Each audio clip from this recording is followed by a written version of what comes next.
আসসালামু আলাইকুম। কেটে গেলে কি করবেন? কেটে গেলে প্রথমে ক্ষত স্থান থেকে রক্তক্ষরণ বন্ধ করতে হবে। এই জন্য যে স্থানে কেটে যাবে সেই স্থানটিকে উঁচুতে রাখতে হবে। হাত হলে হাতটিকে উঁচুতে উঠান, অথবা যদি পায়ে কেটে যায় তাহলে পাটাকেও উপরে উঠায় রাখতে হবে। কারো সাহায্যে সেটা করতে পারেন। এবং কাটা স্থানটিতে পরিষ্কার গজ কাপড়, যেটা আমরা ফার্মেসিতে কিনতে পারি, সাথে রাখতে পারেন। এই পরিষ্কার গজ কাপড় ব্যবহার করে কাটা স্থানটাকে শক্ত করে বেঁধে দিবেন যেন রক্তক্ষরণ বন্ধ হয়ে যায়। এরপরেও রক্তক্ষরণ বন্ধ না হলে এই গজ কাপড়ের উপরে আরও একটা গজ কাপড় এক্সট্রা বেঁধে দিতে পারবেন।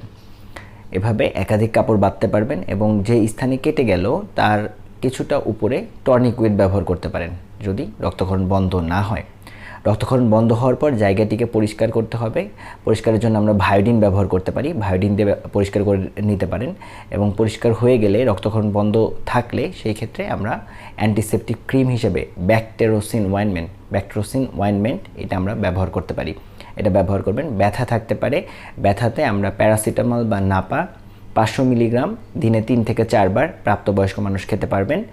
এছাড়াও যদি তীব্র ব্যথা হয় তাহলে ন্যাপ্রক্স 500 মিলিগ্রাম দিনে 2 বার করে খেতে পারবেন।